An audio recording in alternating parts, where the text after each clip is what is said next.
Hi hello welcome to social post finance. నేను మీ వాసవి ఆచార్య. ఏంటి 60,000 వస్తుంది మంత్కి, కానీ దాన్ని ఎలా సేవ్ చేయాలి, ఎలా మ్యూచువల్ ఫండ్స్లో పెట్టాలి అర్థం అవ్వట్లేదా? ఇంకా నీ టార్గెట్ 1 CR అయితే నువ్వు 5 CRకి ఫండ్స్ని ఎలా సెట్ చేసుకోవాలి అనేది అర్థం అవ్వట్లేదా? సో అసలు మ్యూచువల్ ఫండ్ మార్కెట్ ఎలా ఉంది, SWP అంటే ఏంటి, రిటైర్మెంట్స్ తర్వాత ఉన్న ప్లాన్స్ ఏంటి?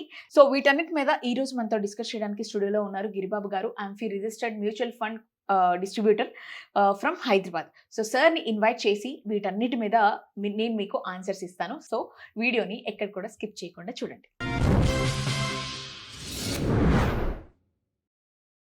హలో సార్, ఎలా ఉన్నారు సార్? ఫైన్ అండి. సో మారుతున్న కాలాన్ని బట్టి ఫండ్స్ మారుతున్నాయి, ఇన్వెస్ట్మెంట్స్ మారుతున్నాయి, ఖర్చులు మారుతున్నాయి, అలవాట్లు మారుతున్నాయి, ఆలోచనలు మారుతున్నాయి. సో ఇప్పుడు ఒక చేంజ్ ఇస్ ఓన్లీ పర్మనెంట్. అంతే అంతే అది ఎప్పుడు చేంజ్ అవుతూనే ఉంటుంది. చేంజెస్ ఎప్పుడు చేంజ్ అవుతున్నాయి. ఇప్పుడు ఒక 25 సంవత్సరాల కుర్రాడు కావచ్చు, అమ్మాయి కావచ్చు, ఎవరైనా సరే చదువు అయిపోయింది, కంపెనీలో జాయిన్ అవుతున్నారు, అప్పటికి వాళ్ళకి ఏం తెలియదు. ఒక 60,000 70,000 శాలరీ వస్తుంది, ఏం చేయాలో తెలియదు, క్వశ్చన్ మార్క్. నెక్స్ట్ ఏంటి అన్నది తెలియదు, క్వశ్చన్ మార్క్. ఒక 27 నుంచి 28 29 వచ్చేసరికి ఫ్యామిలీ రెస్పాన్సిబిలిటీస్ అనేవి ఎంటర్ అవ్వడం స్టార్ట్ అవుతాయి సార్. మ్యారేజ్ కావచ్చు, పేరెంట్స్ ని చూసుకోవడం కావచ్చు, ఇన్వెస్ట్మెంట్స్ కావచ్చు, ఏదైనా సరే ఎక్స్పెక్టేషన్స్ పెరిగిపోతాయి.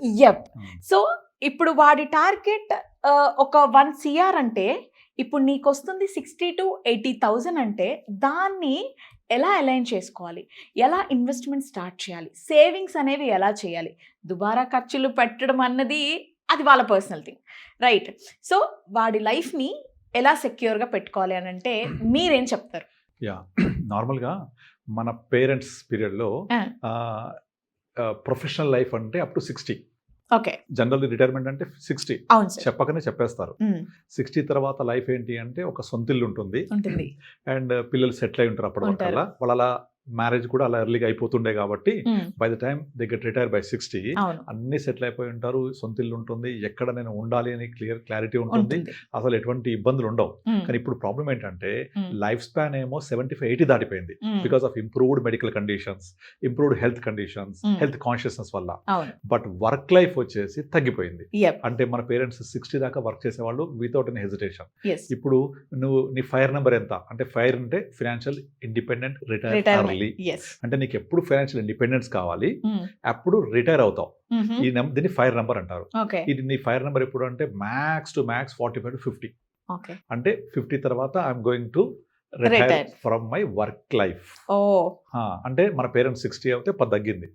ఇది 50 నేను ఎక్కువ చెప్తున్నా, 45 అయితే ఇక్కడ 2 ఉంటాయి. ఇప్పుడు మన పేరెంట్స్ రిటైర్మెంట్ అంటే అర్థం ఏంటి, వాళ్ళకు ఒక ప్యాసివ్ లైఫ్ అంటే నార్మల్గా వాళ్ళకి ఏదో నచ్చింది, పొద్దున్న లేవడం, టీ తాగడం, పేపర్ చదువుకోవడం, వాళ్ళతో ఫ్రెండ్స్ తిరగడము, కొంచెం ఇప్పుడు అలా కాదు. నాకు మామూలుగా 25-28 లోపల నాకు చాలా ఆలోచనలు ఉంటాయి, కానీ కొన్ని రెస్పాన్సిబిలిటీ చేయలేకపోతాను. I will fulfil. నాకు బిజినెస్ చేయాలని ఉంది, లేకపోతే కొత్తగా ఇప్పుడు ఫార్మింగ్ చేయాలని ఉంది, ఇలాంటి ఆలోచనలు చాలా ఉంటాయి. కనుక నేను 45కి రిటైర్ అయిపోతాను అంటే ఇప్పుడు చేస్తున్న వర్క్ నుంచి మాత్రమే అని అర్థం. అంటే కంప్లీట్గా ప్రొఫెషన్ చేంజ్ అయిపోద్ది. ఫర్ ఎగ్జాంపుల్ ఇప్పుడు సాఫ్ట్వేర్లో ఉన్నారు, ఇంకా నేను 45కి ఈ ప్రొఫెషన్ వదిలేస్తాను అర్థం. ఇక్కడ రిటైర్మెంట్ అంటే retirement doesn't mean that you are retiring from your life. అంటే ఏదో కృష్ణారామ అనుకుంటూ మూలకు కూర్చోవడం కాదు. నా ప్రొఫెషన్ మార్చేసుకుంటాను.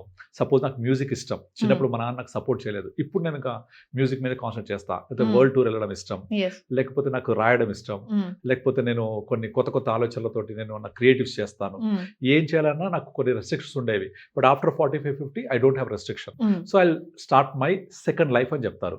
అంత బాగుంది, కానీ where is your planning, where is your passive income? ఇక్కడ ఈ జెన్జీ గ్రూప్ ఏదైతే ఉందో వీళ్ళు మిస్ అవుతున్న మెయిన్ ఇంపార్టెంట్ పాయింట్ ఏంటంటే, నువ్వు 40 రిటైర్ అవుతావు, బాగుంది, నీ ఫైర్ నెంబర్ బాగుంది 45-50, మరి అక్కడ నుంచి నువ్వు 80 years దాకా బతుకుతే నీకు పెన్షన్ ఎవరు ఇవ్వాలి? పెన్షన్ ఇన్ సెన్స్ నీకు మంత్లీ ఇన్కమ్ ఎవరు ఇవ్వాలి? This is called passive income. నీకు ఎవరు ఇవ్వాలి ప్యాసివ్ ఇన్కమ్? ఆల్రెడీ మనమే పేరెంట్స్ అయిపోయి ఉంటాం అప్పటి వరకు, 40-50 వరకు అలా. పిల్లలు, వాళ్ళ ఎడ్యుకేషన్, వాళ్ళ మ్యారేజ్, వాళ్ళ సెటిల్మెంట్, సొంత ఇల్లు ఉంటే అప్పటికి EMI కంప్లీట్ అయిపోయిందా, ఇవన్నీ చూసుకోవాలి. వైఫ్, ఒక కారు, చేంజ్ చేస్తారు దాన్ని మళ్ళీ ఇలా వెళ్తూ ఉంటుంది. రెస్పాన్సిబిలిటీస్ మీకు తెలిసి ఎక్స్పెన్సెస్ ఎలా పెరుగుతుంటాయో, మన శాలరీ 1, 2, 3, 4 వస్తే ఎక్స్పెన్సెస్ 2, 4, 8, 16 పెరుగుతూ ఉంటాయి. మరి దాన్ని తట్టుకోవాలి కదా. మనం చదువుకున్నప్పుడు చిన్నప్పుడు స్కూల్స్ 100 రూపీస్ ఫీజెస్ ఉండేవి, అంతమంది ఎక్కువ లేదు. నాకు కేజీ టు పీజీ 10,000 అయిపోయింది. Now we are paying lakhs in children education నార్మల్గానే. 10,000 బ్యాక్ కే అవుతుంది సార్, స్కూల్ బ్యాక్ కి. నార్మల్ గా 1.5 lakh పర్ యానం లేకుండా ఏ స్కూల్ లేదు ఈ రోజు. చాలా తక్కువ 1 lakh అంటే పర్ యానం. క్వార్టర్లీ 25,000. బట్ ఒక 20 ఏళ్ల క్రితం ఇంత లేదు కదా అసలు. 1 lakh అనేది ఎక్స్పెక్ట్ కూడా చేయలేదు. బట్ ఇప్పుడు మొత్తం మారిపోయింది. ఇల్లు మినిమం 1.5, 2 CR లేకపోతే ఒక మంచి ఫ్లాట్ రాదు. ఇవన్నీ కోరికలు, పెరుగుతున్న ఖర్చులు. మరి నీ ప్లానింగ్ ఏది? కనుక మీరు అడిగిన క్వశ్చన్ కి రైట్ ఆన్సర్ ఏంటంటే, మీ ఆస్పిరేషన్స్ ఏమైతున్నాయో, మీ యొక్క అచీవ్మెంట్స్కి టైం ఏదైతుందో దానికి తగ్గట్టుగా మీరు సంపాదించే ప్రతి 100 రూపాయల్లో 15-20% సేవ్ చేయాల్సిందే. No option for that. ఇప్పుడు మీరు ఎంత 60-80,000 అన్నారు కదా, ఆ 60-80,000లో అరౌండ్ 70,000 అనుకుందాం యావరేజ్గా. ఆ 70,000 వస్తే మన ఖర్చులన్నీ పోను కనీసం ఇనీషియల్ పీరియడ్లో, అంటే మీరు 25-26కి జాబ్ వచ్చింది అనుకుంటే ఖర్చు తక్కువ ఉంటాయిగా, ఆ టైంలో మీరు ఎక్కువ ఇన్వెస్ట్ చేయాలి. Not less than 40%, 50%. ఎందుకు అంటే మీరు ఎర్లీ స్టేజ్లో చేసే investment is going to stay for longer period. అంటే మీరు ఒక 50కి 45కి రిటైర్ అయితే 25లో పెట్టే డబ్బులు 20 years పైన ఉంటాయి. This is going to create a tremendous returns over period of time. This is called power of compounding.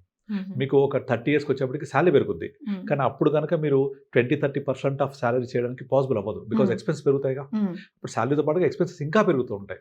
Marriage అయిపోద్ది, పిల్లలు వస్తారు, సొంత ఇల్లు కావాలి, డిపెండెన్స్ పెరుగుతారు, ఎక్స్పెక్టేషన్స్ పెరుగుతాయి, లైవ్లీహుడ్ ఖర్చులు ఉంటూ ఉంటాయి. మనకు 2 రకాలు ఉంటాయి, ఖర్చులు, ధరలు. ధరలు దాని పాటుగా అది పెరుగుతూ ఉంటాయి, ఇన్ఫ్లేషన్. ఖర్చులు మనం పెట్టుకుంటాం. చిన్నప్పుడు సినిమాకి 100 రూపాయలు అయిపోయేది, 200 అయిపోయేది, మినిమం 4-5 అవుతున్నాయి. ఇప్పుడు ఫ్యామిలీతో పోతే మినిమం 4-5 మినిమం. ఎందుకంటే అక్కడి నుంచి రెస్టారెంట్కి వెళ్తారు, డైరెక్ట్ ఇంటికి రారు కదా. రెస్టారెంట్ 3,000.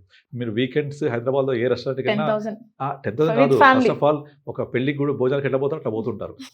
శుక్ర, శని, ఆదివారాలు ఈవినింగ్ టైంలో మీకు రెస్టారెంట్స్ దొరకవు, ఖాళీ ఉండదు. Minimum half an hour. I stay in Apsiguda office. మేము మామూలుగా వీక్ డేస్లో వెళ్తే కూడా అక్కడ ఒక 5 రెస్టారెంట్స్ ఉంటాయి, ఒక హాఫ్ అన్ అవర్ వెయిట్ చేయాలి. ఇక వీకెండ్స్ చెప్పక్కర్లేదు. అంటే అందరు కూడా ఖర్చులు పెడుతూ సంపాదిస్తున్నాం కాబట్టి హ్యాపీ లైఫ్కి అలవాటు పడుతున్నారు. కానీ వీళ్ళు మిస్ అవుతున్న పార్ట్ ఏంటంటే proper financial planning, proper planning for your goals and needs. ఇప్పుడు మీరు ఎవరైనా 25-28 years వ్యక్తిని రిటైర్మెంట్ ఎప్పుడు ఏంటి అంటే టకటక చెప్పేస్తారు, 45కి నేను అయిపోయింది, ఇంకా జాబ్ చేయలేను అది చెప్తుంటారు. ఈవెన్ 30s వాళ్ళు చెప్తారు. But do have a plan for that? ఉండదు. కనుక వాళ్ళకు బెటర్ ప్లానింగ్ ఏంటంటే వాళ్ళ ఇన్వెస్ట్మెంట్స్ అనేది ఎట్టి పరిస్థితుల్లో బై ద ఏజ్ ఆఫ్ 25కి శాలరీ వస్తే ఫస్ట్ సెకండ్ మంత్ శాలరీ నుంచే స్టార్ట్ అయిపోవాలి. ఫస్ట్ సెకండ్ మంత్ రాగానే నేను కొత్త గ్యాడ్జెట్స్ ట్రై చేస్తాను, నేను అప్పుడు కొందామంటే నాకు రెస్ట్రిక్షన్స్ ఉండే ఇంట్లో, ఫాదర్ డబ్బులు కదా, అంతంత ఈఎంఐలు ఇవ్వలేరు. బట్ నాకు వచ్చాయి ఇప్పుడు, నేను ఇంకా రెక్కలు ఇచ్చిన పక్షిని అయిపోయాను. నేను ఇంకా నేను ఇష్టం కొనుక్కుంటా అని కనుక స్పెండ్ చేస్తూ ఉంటే అదే అలవాటు అవుతూ ఉంటాను. So what you practice 10 times becomes your habit. Okay, so ఆ హ్యాబిట్ని మనము సేవింగ్స్లో మలుచుకోవాలి. That's what I do and I teach all my clients also. కనుక అలా మీకున్న ఈ 60-70 శాలరీలో ఇనిషియల్ పీరియడ్లో ఖర్చు తక్కువ ఉంటాయి కాబట్టి increase your savings quantity, like 30-40-50% తక్కువ కాకుండా చేయాలి. అప్పుడు ఈ డబ్బులు లాంగ్ టర్మ్ ఉంటాయి. నెమ్మదిగా మీకు శాలరీ పెరుగుతుంటుంది, ఖర్చు పెరుగుతుంటే తగ్గించండి. బట్ ఒక థంబ్ రూల్ ఏంటంటే 15% of your salary at any given point of time must go to savings. 15% అంటే 85% is for the day, 15% is for tomorrow. Okay, అలా సేవ్ చేస్తూ ఉండాలి. ఇంకొకటి డిఫరెన్స్ ఏంటంటే మనకు చిన్నప్పుడు జాయింట్ ఫ్యామిలీస్ ఉండేవి కనుక మనకు ఎక్స్పెన్సెస్ అని వాళ్ళు చూసుకునేవాళ్ళు చాలా వరకు. సో పెద్ద బర్డన్స్ ఉండేవి కాదు. పేరెంట్స్ని అందరూ చూసుకునేవాళ్ళు. సో మా పేరెంట్స్ నేనే చూడాల్సిన అవసరం ఉండేది కాదు. ఎక్కువ మంది హెల్పింగ్ హ్యాండ్స్ ఉండేవి. బట్ ఈ రోజుల్లో నేను లేకపోతే పలానా ముగ్గురు వచ్చి మా ఫ్యామిలీని చూసుకుంటారు, 3 పేర్లు రాయండి, అసలు ఇంపాసిబుల్. వచ్చి పలానా ముగ్గురు మా ఫ్యామిలీని చూసుకుంటారు అని లేదు. కనుక నువ్వు టర్మినేషన్స్ తీసుకోవాలి కంపల్సరీ. అంటే టిఐపి టిప్ అంటాం, టర్మ్ ఇన్సూరెన్స్ పాలసీ.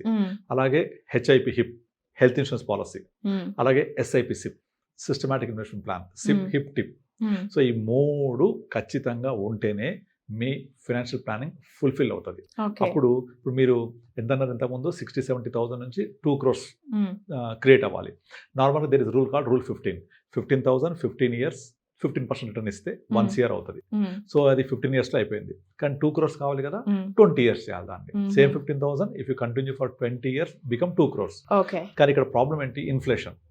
మీకు ఇవాళ 2 crores big number, but of 20 years 2 crores no value.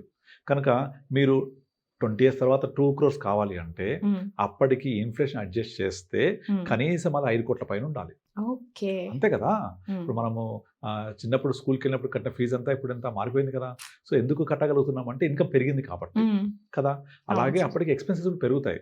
So petrol rate already 100 రూపాయలు మనం ఊహించలేదు. ఇప్పుడు నాకు గుర్తున్న పెట్రోల్ 40 రూపాయలు 30 రూపాయలు చాలా రోజులు, బట్ పెరిగిపోయింది. గోల్డ్ ఇంకా చెప్పక్కర్లేదు, ఎక్స్పెక్ట్ కూడా చేయలేదు సార్ కదా, అంత షూటప్ అయిపోయింది. సో ప్రతిదీ అంతే.